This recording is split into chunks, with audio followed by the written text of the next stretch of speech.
Advantage number 3. Advantage number 3 is that you can increase your reach to your prospects. What do I mean by that?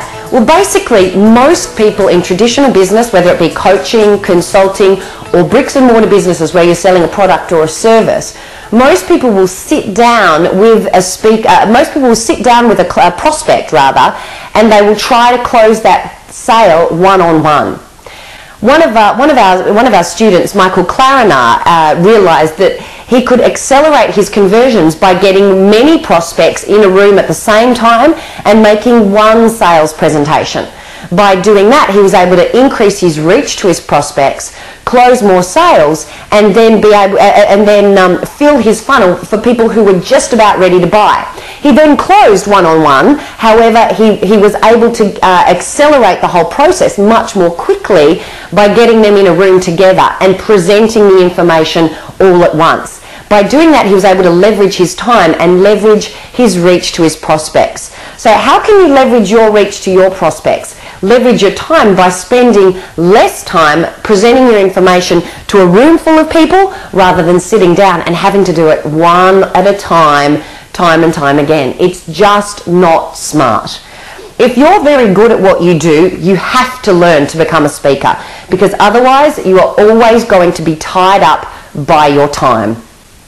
Let's take a look now at advantage number 4. Advantage number 4 is another way you can leverage your time. It's by packaging up your IP, your intellectual property, and creating products out of it so that you're no longer selling a service, but you're selling your knowledge. Many coaches and consultants get stuck trading their time for money because they are not smart about how they do things. Imagine if you already knew enough. Imagine if you didn't have to go out and learn anything more.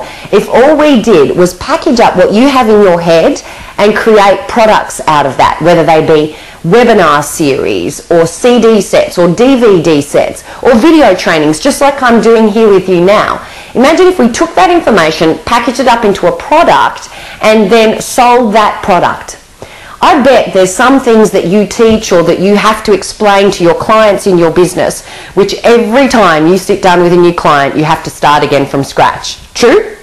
Imagine if you took that information and instead of having to do it time and time again, you just packaged it up as a video training or you packaged it up as an audio training and you delivered that to your clients and they paid you for that instead of your time. How many times could you sell a 1-hour CD set? Millions, right? Absolutely millions of times. How many times could you deliver a 1-hour training one-on-one in a week? Probably not that many. I mean, if you work a 40-hour week, if that was all you did in your business, you did nothing else, maybe 40 hours, right? 40 times. But you could sell it over and over and over again in a systemated and automated way. This is one of the key things that many of my clients are doing at the moment. For instance, Trisha Jenkins. Trisha Jenkins was a massage therapist and she was trading her time for money. She would give you a massage and then charge you for the massage. Now, the thing about Trish was she was able to go from, to build her massage business up to $240,000 a year business. Now, if you know any massage therapists, you'd probably know that there's not many massage therapists who have a $240,000 a year business. Now, what Trish realized was that she was never going to be, that she was pretty much at a cap there. She wasn't able to grow it anymore. What she needed to do was to start to leverage her knowledge, just as I'm telling you about right now. So what she's done is she's created a business called Your Massage Business Success. And in that business, what she does is she teaches people how to replicate her results. So she's taken her knowledge and she's packaged it up as a mentoring program which she delivers online so she can reach it out to massage therapists all around the world. And in doing so, she teaches them what she knows. Through her speaking business now, with an online back end, she now is able to leverage her time effectively and leverage her knowledge, which is the key. And that's advantage number 4. And lastly, let's look at advantage number 5. Advantage number 5 is that speaking businesses are the quickest and easiest to get started. The reason I love speaking businesses so much is if you don't have a business right now, or if you're an employee looking to transition into being self-employed or owning your own business, Speaking is one of the fastest ways you can get started, and I think that's a great way to get started in business. The reason is you can test out whether what you're thinking about from a business perspective is going to fly with very, very minimal financial risk. Here's the thing. Most people will spend hours and hours, weeks and weeks, months and months preparing to launch a business, spending hundreds, if not thousands, if not hundreds of thousands of dollars preparing everything and creating product before they test whether there's a market for your product. You see, I believe that there is only one true way to recognize whether or not there's a market for your business, and that's to make your first sale.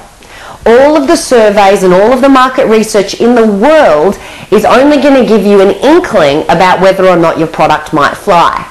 It's not until you make your first sale that you really know you've got a business on your hands. So that's why I believe you need to get out there and you need to speak. Because imagine if you go to a networking function, you're in a room full of your target market, you do a great educational presentation for say an hour and a half. You teach people some of the information that you're going to be helping them with in their business. Let's say you're a marketing coach. If you're a marketing coach and you put people together in a room and you teach them 3 marketing principles that they can apply in their business. And then at the end of your presentation, you make an offer on your services as a marketing coach. If you make some sales that night, bam, you know there's a market for what it is you're selling. If you don't make sales, you know there's one of a couple of things wrong. One, either there's not a market, or 2, you haven't got your sales presentation down pat, or the product that you're offering is incorrect. You can then go out and do that same presentation at another event, and it still costs you nothing to run to test until you find the product that people are after, the presentation that they say yes to, and the exact right market to be able to promote that to. Do you guys get the idea? Let's say you're a consultant and you do management consulting, but you don't know whether or not there's an exact niche, or the product that you're thinking of launching has got a market. Get a room full of people together, get a room full of your target market together, or go somewhere where they're already meeting. Stand in front of them, teach them something, and make an offer on your product at the end.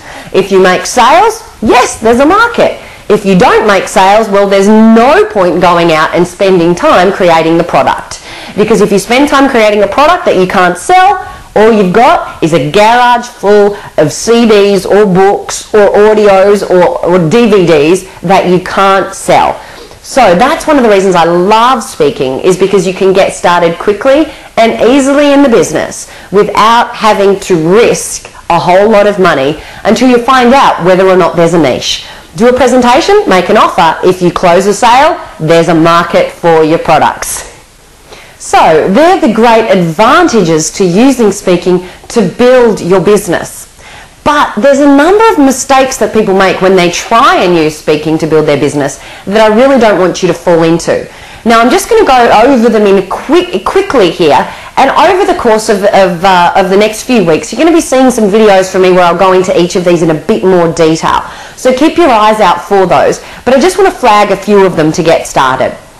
The biggest mistake that most people make is they just don't do it. They let their fears or their self-belief or their sense of self-esteem get in the way of actually going out and starting to offer some education and to speak about what it is that they're passionate about. Now, the thing around this is that it's just pointless. You have to let that go. I believe that your market is always going to perceive you to be of a little bit higher value than you will ever perceive yourself to be. And that's a good thing. There is nothing worse than a speaker who thinks they're more valuable than their market does. That's where you get someone who's got a big pumped up ego and they're horrible to be in a room with and horrible to listen to. So if you're a little dubious about whether you actually have anything of value to share, don't worry about it. Just get out and share it, and then let other people tell you whether or not it's a valuable thing.